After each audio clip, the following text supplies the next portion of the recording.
Good morning, good afternoon, or good evening, depending on where you are in the world, and welcome to today's Information Week webinar, Modernizing Cybersecurity Through a Single Solution Approach. It's sponsored by Information Week and broadcast by Informa. I'm Peggy Bresnick-Kendler. I'm with Information Week, and I'll be your moderator today. We have just a few announcements before we begin. This webinar is designed to be interactive.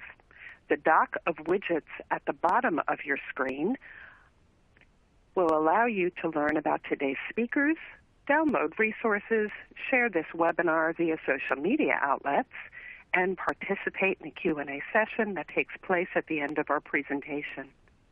The slides will advance automatically throughout the event. You may also download a copy of the slides via the Resources widget. Toward the end of our webinar, we'll ask you to provide feedback via the survey widget. It's found at the bottom of your screen. Please take a moment to fill this out before leaving us today, as your feedback will provide us with valuable information on how we can improve future events. And finally, if you experience any technical problems, simply click the Help widget found at the bottom of your screen, or type your issue into the Q&A area, and we'll be glad to offer some one-on-one assistance. Now, on to today's presentation, Modernizing Cybersecurity Through a Single Solution Approach. Discussing today's topic is Chris Pinn, Vice President, Security and Privacy, PKWARE. Chris serves as PKWARE's VP, Security and Privacy, and in this role, he drives value and awareness for all the firm's customers regarding the various challenges that both privacy and security regulations bring to the data-driven world.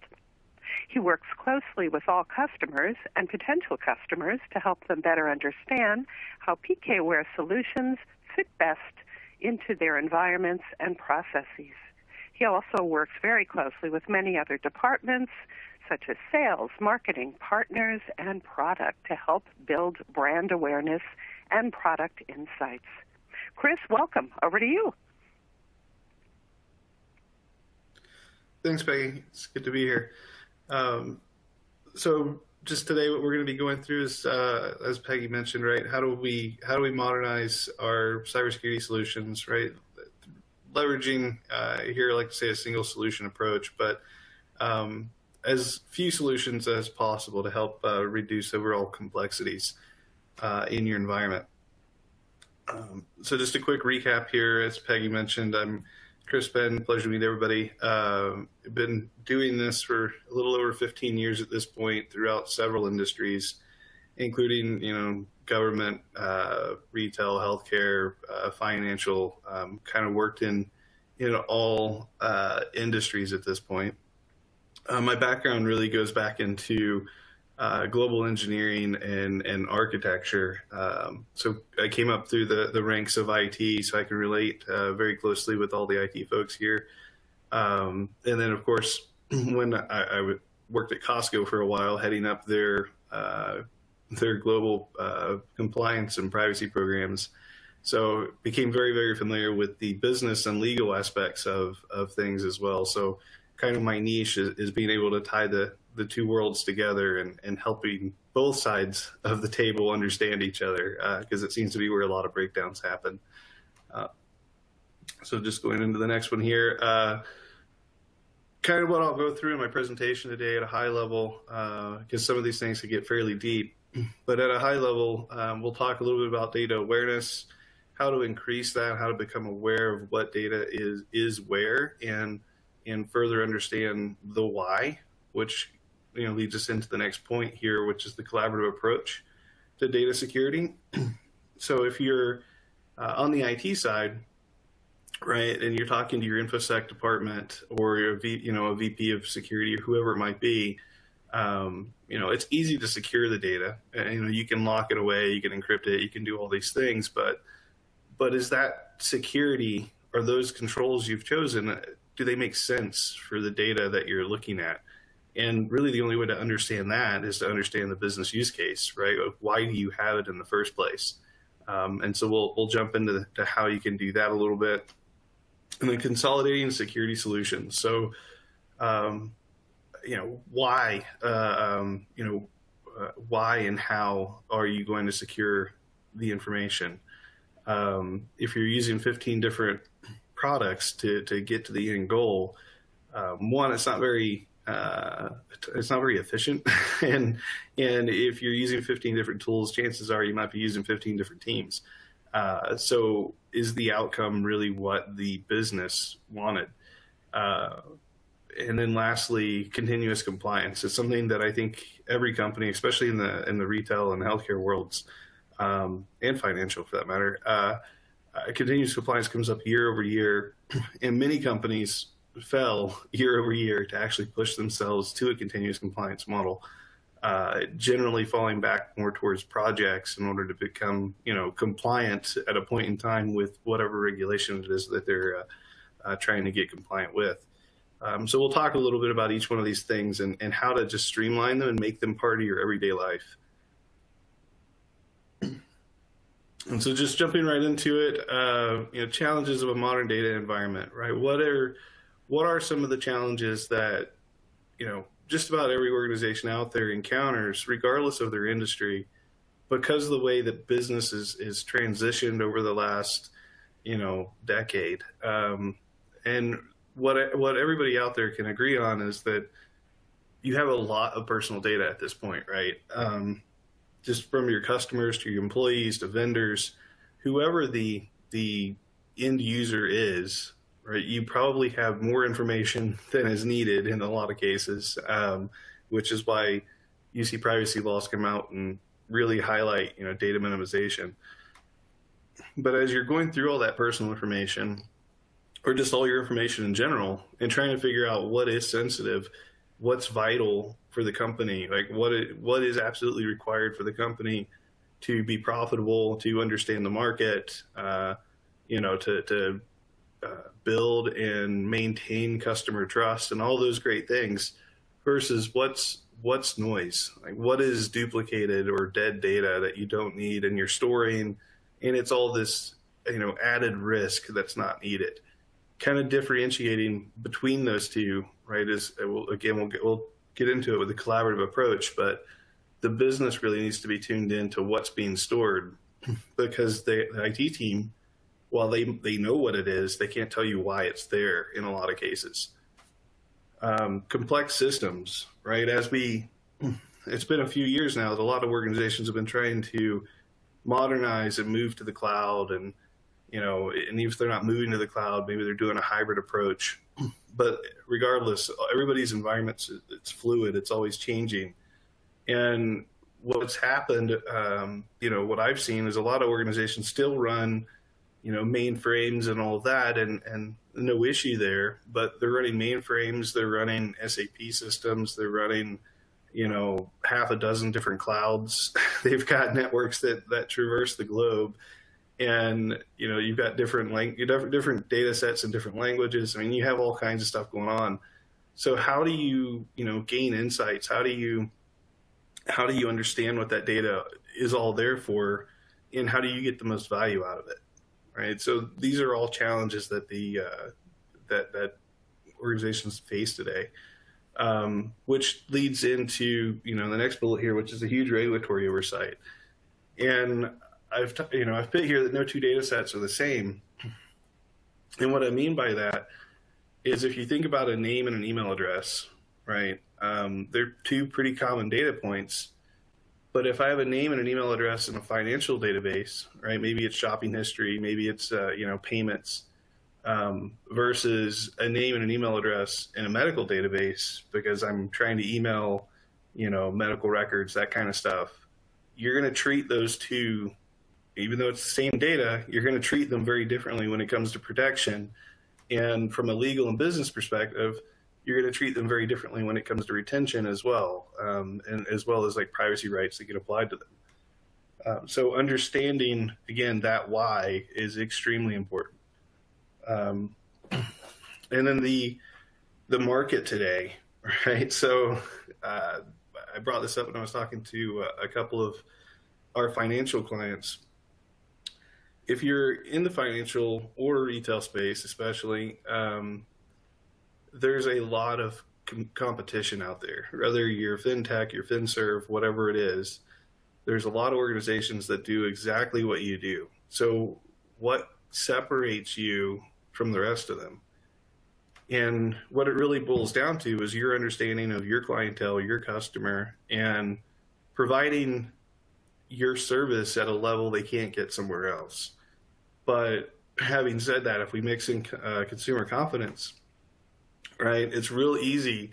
Even if you're providing a great service and you're doing all the right things for the customer, all it takes is one breach or, you know, a badly written privacy policy or notice that your customer isn't, you know, agreeable with, and they're gone, right? It won't take them more than a few minutes to jump over to a competitor, especially with, you know, the right to portability and all those things these days. Again, we'll jump into each one of these a little bit, but you know, these are just some of the challenges, right? And there's so many more. So another thing I wanted to talk about today, because it keeps coming up and you see it in the internet, you see it in the news, is ransomware and extortionware. I've had a lot of good conversations recently about this, you know, and what differentiates the two, right? So we're probably all familiar with ransomware. You know, you get attacked, you get breached, and a lot of your data, whether it be a laptop, a server, whatever it is, a lot of data, you know, ends up getting encrypted with a third-party key. Your company essentially loses access to it, right? And then they'll hold that, you know, essentially hostage until you pay a fee, and then maybe they'll give you the key to unlock it, maybe they won't, right? You're the little bad guys here, so who knows? Extortionware, right? It's very similar. The target is usually different because they're going after, you know, data that could be used to threaten people, and their intention there might be, you know, similar to ransomware. They want some money or something of that sort. But, you know, we've seen it used recently to bring down leaderships of companies, right? Like they'll, you know, threaten extortion. If you don't have so-and-so step down from whatever position, then we'll release, you know, all this data publicly. We've seen that very recently in the financial sector, but it's not, you know, it's not focused on any one sector. Everybody's at that risk. And so having a conversation recently, you know, somebody, one of our clients actually told me, it's like, you know, Chris, I love your product. You're actually the ugliest kid at the dance. And I'm like, I'm not sure that's a good thing. But where he was going with it is, you know, being able to encrypt the way that we do, you know, at the element level, being able to create fake data sets and do all these other things with your data that they look real, but it's not real, right? It really helps alleviate some of the risk they have with extortionware. Again, it all goes back to data awareness. It's where it all starts with, and we'll jump into that a little bit. So what exactly does PKWARE do? What's our strengths and all those things? So essentially, and I'll jump into the different products here in a slide or two, but essentially PKWARE will go out and discover, classify, and give you a couple different ways to remediate or protect, you know, personal information or proprietary enterprise data or any data that your organization wishes to be protected. And we could do that whether that's in structured, unstructured, you know, semi-structured, or any device or environment that it may reside in. We can help you out with. So throughout the rest of the presentation, you might hear me use some words like PK Protect. You might hear PK Discovery. These are just some terms you may hear. You know, discovery is obviously our discovery product. Masking is obviously masking, pretty self-explanatory. But if you hear me say PK Protect, it's a culmination of all of our products combined. We'll just jump into the next one. So data awareness, right? You can't manage what you can't see. It's always kind of been my slogan over the past few years. And it's extremely important that you leverage data discovery to enable your data protection strategy, because relying on a DBA, relying on a sysadmin to tell you what data you have where is only one side of the coin. Will they get it right? Maybe parts of it, but it's unlikely any one of those individuals know fully what data is in their systems. And so managing personal data, reducing risk, maximizing value, right? That's kind of where discovery shines. And we can do that, whether it's on-prem, it's in the cloud, wherever it may reside, we can help you out there. During the COVID pandemic, with work from home being, everywhere, copying and sharing data has never been, more widespread. The likes of VPNs, they're great, but the reality is they're unstable. Oftentimes they're overloaded. And what it leads to is a lot of people copying data down to their endpoints, working on that data set, doing their job, and then pushing the results back to the organization, again, across the VPN, right? But what happens to the data that they copied down?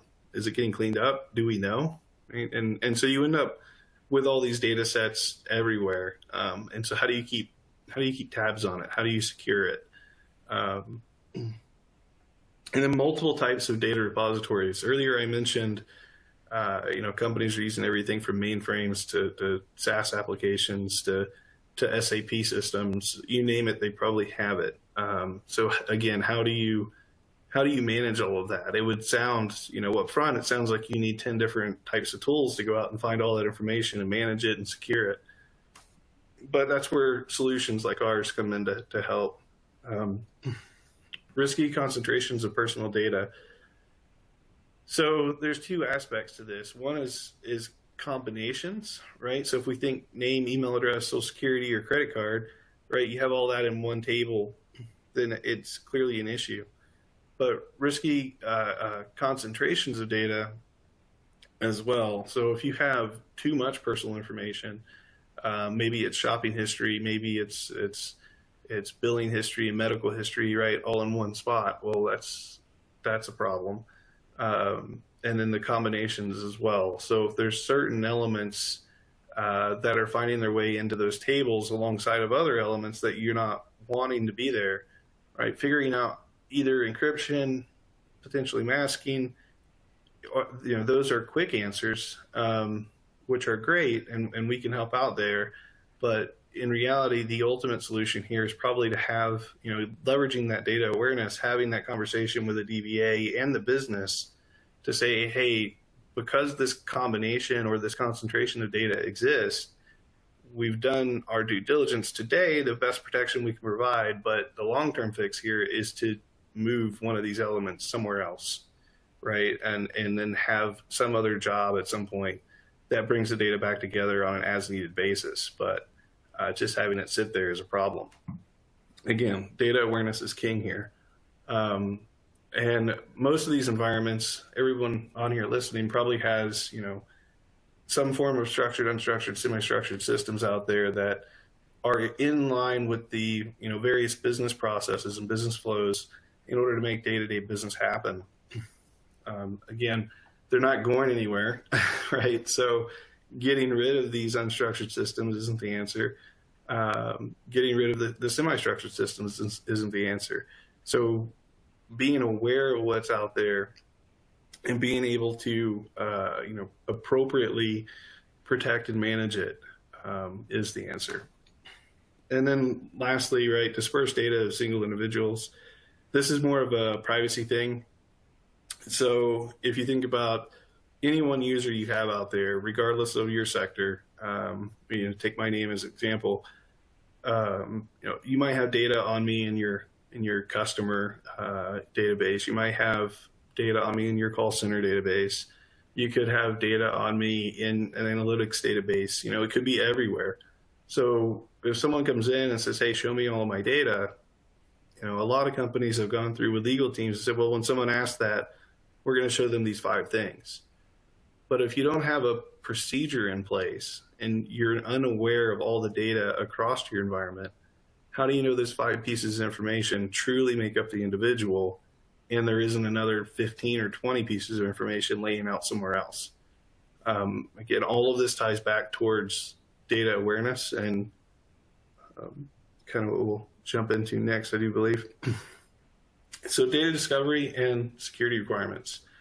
As we're talking about, finding data across the environment, right, and leveraging that single solution or single platform to do so, some of the key things that you would look for these types of programs to have or be. On the left side here, you'll see efficient discovery I have labeled out. You want your discovery to be intelligent, accurate, scalable, and more importantly, comprehensive. You want it to go everywhere. And the reason you want it to be accurate, right, is at the scale of things that we're operating these days in the petabyte level, even at 90% accuracy, that 10% is a daunting task for somebody to go through and sort what's right and wrong. So we pride ourselves, being in the high 90s, 98, 99% accurate. Nobody out there's 100, that's for sure. There's always going to be false positives, false negatives. But getting as accurate as possible, leveraging technologies like AI and ML where it makes sense. I could have a whole other conversation on that. That goes into the intelligent part, but ensuring, that discovery is working across your environment, all platforms, and it's leverageable by not just IT, but by the business, by, your various data governance, data intelligence teams as well. That's kind of where you want your discovery to be. And then on the protection side, right, when we talk about things like masking and encryption in particular, you want it to be fast, flexible, consistent, and secure, all while not being, taxing on the end system. Because a lot of times when you think about encryption, especially, performance becomes a factor, right? What is it doing to my system? This is my front-facing customer database. I can't have this thing down. And we pride ourselves on, being extremely lightweight. And also the way that we encrypt, I don't know as I'll get into it too much in this presentation, but the way that we encrypt goes down to like the row and element level. So we're pretty lightweight in that regard.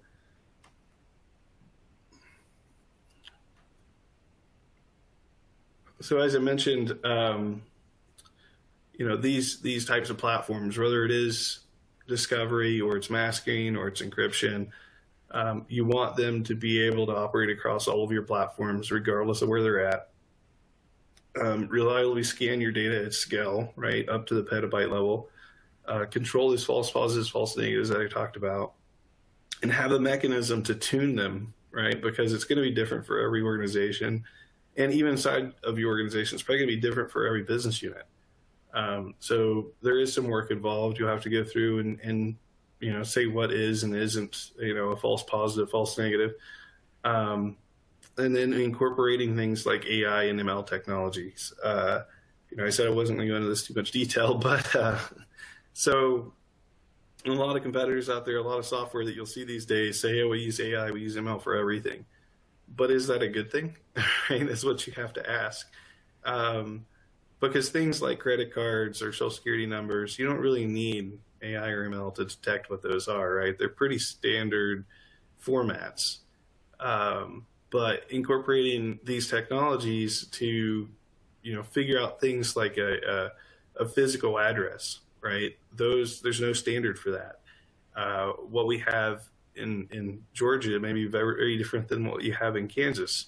Might be similar, but especially when we talk about different countries, Mexico or Brazil or Japan, you start going international with these addresses, there's no standard. So leveraging AI and ML to educate the system as to what a physical address looks like, that would be a wise use of machine learning, right? So that's where we leverage it, because again, we don't want to be taxing, and we don't want to create a whole bunch of false positives where they're not needed, because as everybody knows, it's just like a human, takes a little while to learn stuff, and the machine's no different. It's only as good as the information you feed it. So collaboration and consolidation, all right, and this is where things get interesting. So how do you tie in IT to the business? And how do you come to a common understanding or a common ground to understand both sides of that coin? This is where we started to understand, the GDPR kind of introduced this a little bit. I think legal and finance and all those guys were talking about this for years before GDPR ever came out. But, GDPR came out and it was like all of a sudden we had this ROPA, this records processing activities that needed to be filled out. And a big question there was, what's the purpose? Why do you have this data? And I know from an IT standpoint, we had some answers, sure, but we didn't have them all. No, nowhere close. So having those conversations with the business, whatever team that might be, understanding what the end goal is or the reason for gathering the data in the first place, right? Why did we collect, gender or phone number on this website, right? Are we doing gender specific marketing? If so, in GDPR, gender is a sensitive data classification. In the US, not so much, but it's still, why do you have gender, right? You better have a reason for it. And if it is marketing, okay, fine. Did they consent to that information, right? All those types of questions start coming up. How was the data gathered is another big one. Was it given freely by the customer through consent or through a sign-up form? Was it purchased from a third party, right? Because that's a whole different can of worms. And then whose data is it, right? Is it a customer? Is it an employee? This will largely dictate what law or laws they fall under, as well as what types of data, IT can expect to see. Because if it's an employee, right, they may see things like social security numbers. They may see things like bank account numbers, in rare cases. But it would be totally reasonable for IT to see that. If it's a customer, right, seeing a customer's social security number probably should never happen unless you're in healthcare or financial space.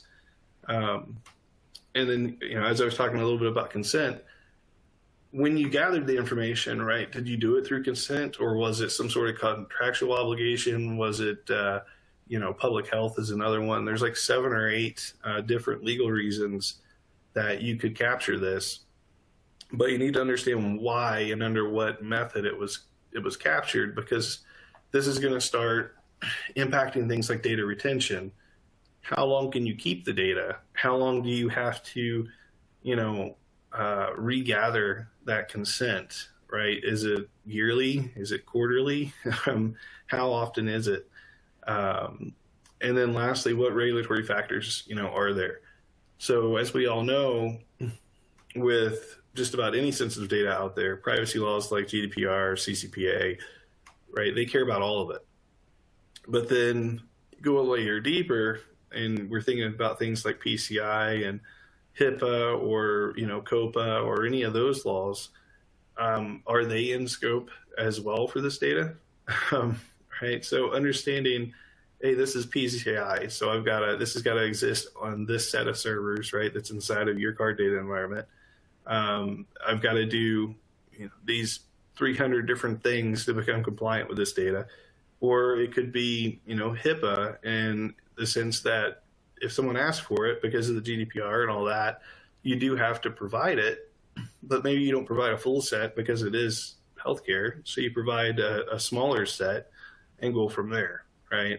So depending on what the ask is and which method your end user is coming through to ask for that data will determine what you provide. And the only way that your IT team is going to understand all these things is with that constant communication between themselves and the business. And also what that communication line is going to do for you is in the event IT starts seeing a whole bunch of other data showing up, right? That door is wide open for them to go to the business and just ask, hey, what is this? Is this a new business line? Is it rogue data that's being fed to us? Like, well, what is this? And then they can start having those conversations. In the past, that channel didn't exist, right? It just wasn't there.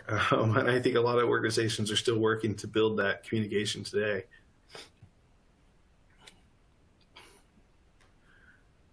So data protection and use, right, based on just some of that information that I was talking about. Retention periods is a big one. Security control selection, right, is another. I mentioned PCI. So, of course, PCI is pretty prescriptive, and encrypt this, redact that, et cetera, right? Control access, log it, monitor it, all that kind of stuff. But then in GDPR and CCPA, their terminology is just adequate control. So what does that mean, right? And again, for each organization, that's going to vary. But if you understand what the data is and why you have it, then when you go to those InfoSec meetings, you can have a better informed conversation with all the leadership to say, hey, based on this business purpose and this set type of data, then we're going to say that's restricted or confidential or whatever that classification might be, right? Which is going to tie into the InfoSec's security policy, and they'll apply the appropriate controls from there. Things like BI and analytics. If your IT team understands why you have something and what the intended use is, they can provide and build better, UIs and business intelligence dashboards and all those things to better enable and empower the business to make better business decisions to ultimately drive higher revenue, right? Which is what we all want to do.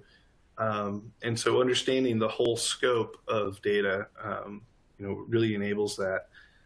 Market enablement to further on that point, and this BI and analytics that the IT team can now provide back will enable your marketing team to better market, right? And know who they shouldn't market to.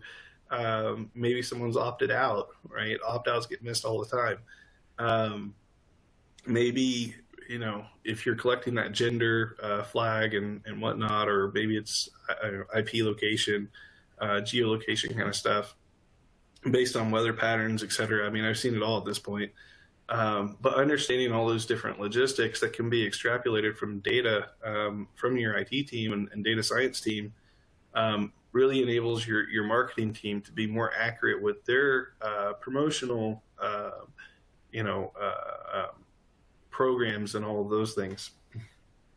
And then reporting, again, understanding what law or what regulation impacts this data helps them understand, what is truly at risk here, and report on said risk, report on things like access and protection status, right?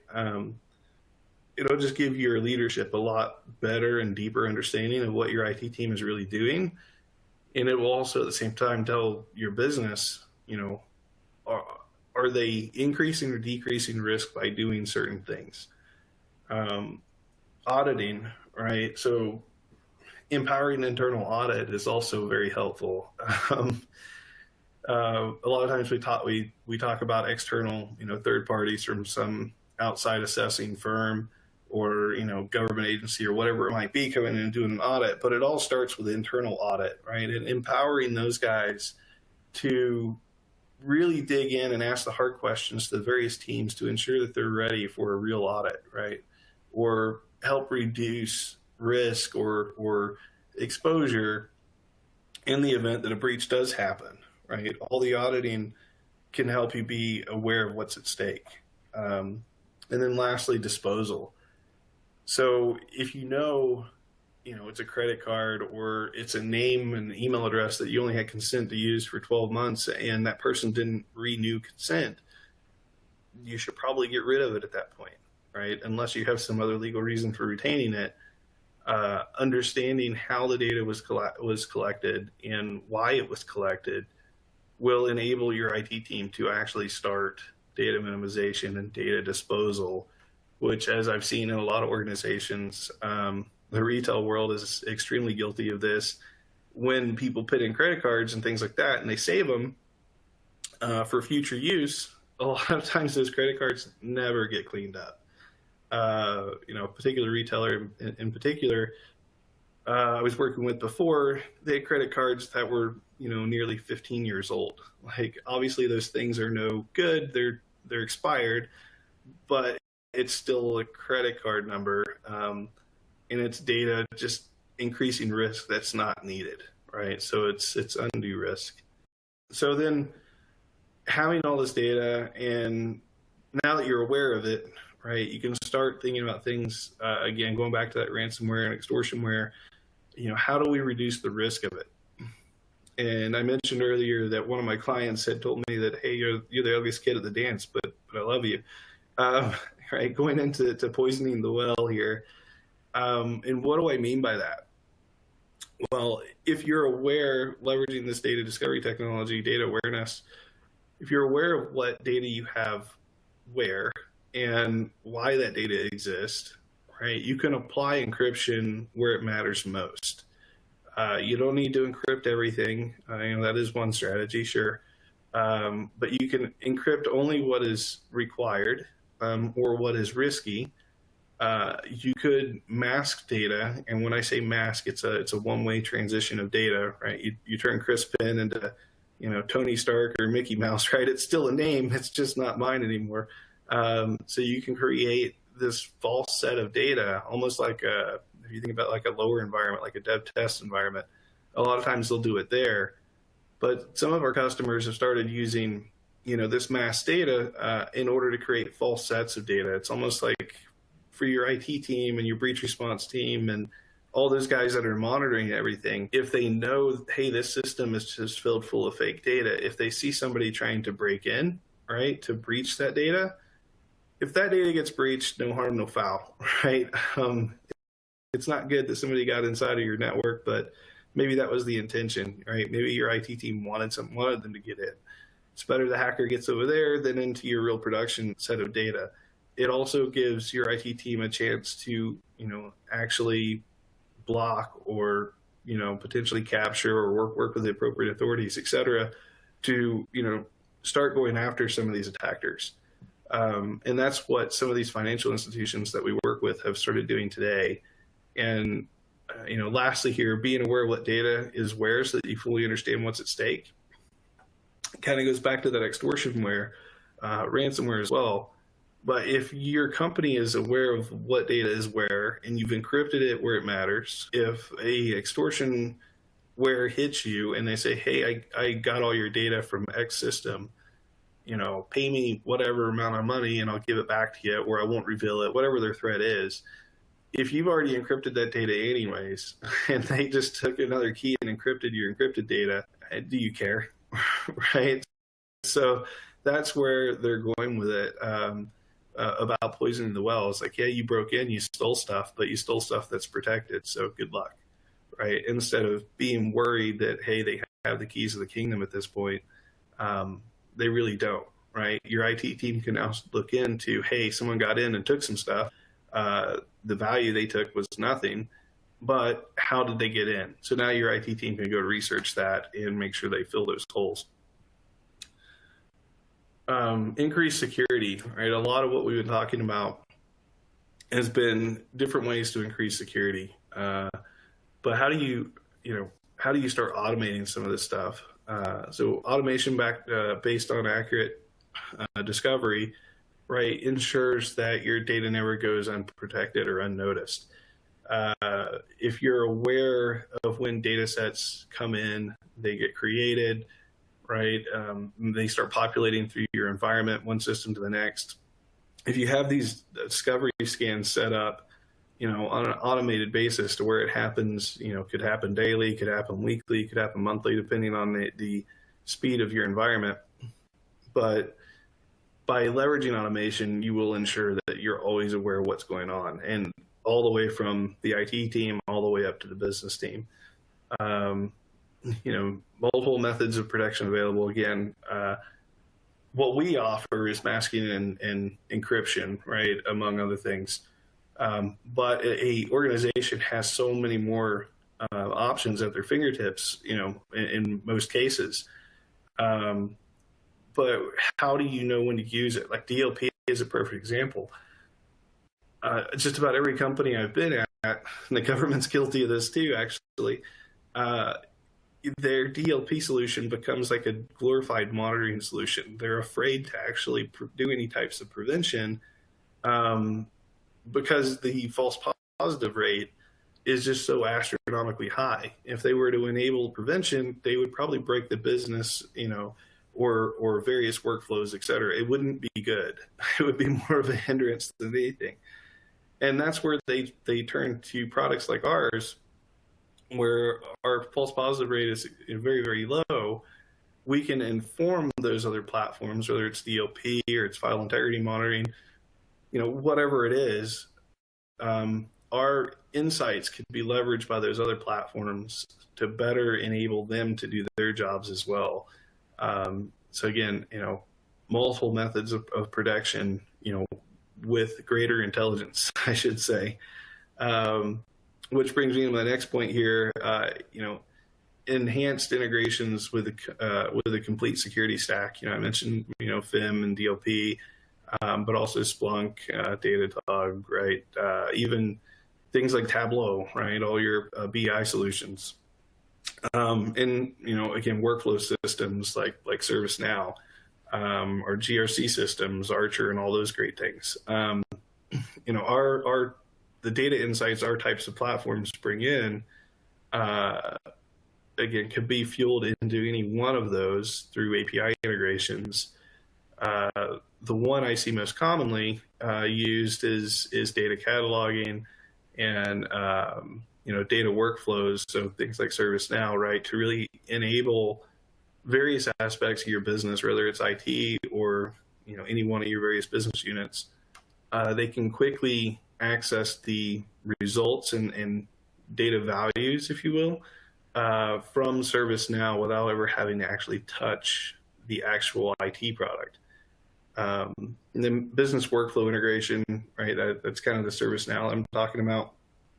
Based on the results and discoveries that our platform brings back, right? It can alert DBAs, it can alert sysadmins that, hey, we found this type of data, you need to take action. It could also alert the business, that a certain task has been completed, or data is ready for use, or whatever the use case might be for your company. So another thing I mentioned earlier that we jump into is continuous compliance, and this comes up a lot, especially around PCI, GDPR, CCPA. You talk about continuous compliance a lot because you don't want to fall out and have to redo a ginormous project again. So the continuous process, you guys have probably all seen a similar graphic to this. It floats around the internet. And it focuses in on, assess, remediate, and report. For PKWARE, our assessment really is that identifying of, here I say sensitive data, but really important data, and that's going to vary based on companies. But you can tone and tweak this to find what you want it to find. Taking an inventory of what's there, understanding the business use cases, the practices, et cetera. Right. So as you start to assess your environment, if you will, by leveraging these data insights, you're able to best remediate it. Again, leveraging encryption or any one of the tools of your choosing, and then ultimately report on it. So if you start finding data in places it shouldn't be, again, using PCI as the example here, if I find credit cards in a server outside of a card data environment, that could be a problem. So maybe you want to mask that data, right? So one-way change, so it's no longer a credit card. Or if you start finding so much card data in a particular server that falls outside of the card data environment, maybe it's not actually a problem that the data is there. Maybe it's more of a problem that the server is not included inside of the, as part of the card data environment. So with reporting, you can have that conversation back with your business team and your IT team to figure out why. Why did we start populating this type of data in this system? Is it going to be a normal occurrence? Do we need to change our security for this server? And if that's the case, right, then you go back and update all your drawings and all the other great admin tasks that IT has to deal with. You go update all that stuff and start making these additional systems or environments part of a more secured segment. And again, it's an ongoing process. And why do companies fall out of continuous compliance, right? It's going to be a different story for everybody, but more often than not, what I've seen and what I've experienced myself firsthand is your compliance team is, they go through this whole project, they get compliant, whatever the rig is. And then once they're compliant and they get their, okay, you're good for 12 months, right? Whatever, it could be a rock or what have you. Once they get that, then it's like, okay, let's take a deep breath. And while that deep breath lasts for, 8 months. So by leveraging these automation, right, and being aware of what data is going out there, your compliance team gets a little bit more tied into, hey, what are the business units that I'm interested in? What are they doing? Is it still the same systems? Are they still doing all the same procedures? So it becomes less of them poking and prodding the various business units to ensure ongoing compliance. Instead, they can be informed by just these automated, scans that you have going on. And then they can ask pointed questions to their various business units to ensure, hey, why is this happening? Hey, what is that? Hey, do you guys have logs for this? That becomes their kind of question instead of, starting from nothing and going out and pinging your various business units on a weekly or monthly basis to say, hey, has anything changed, right? Kind of going in with an empty knowledge, if you will. Instead, they're coming to you informed and they know what's going on.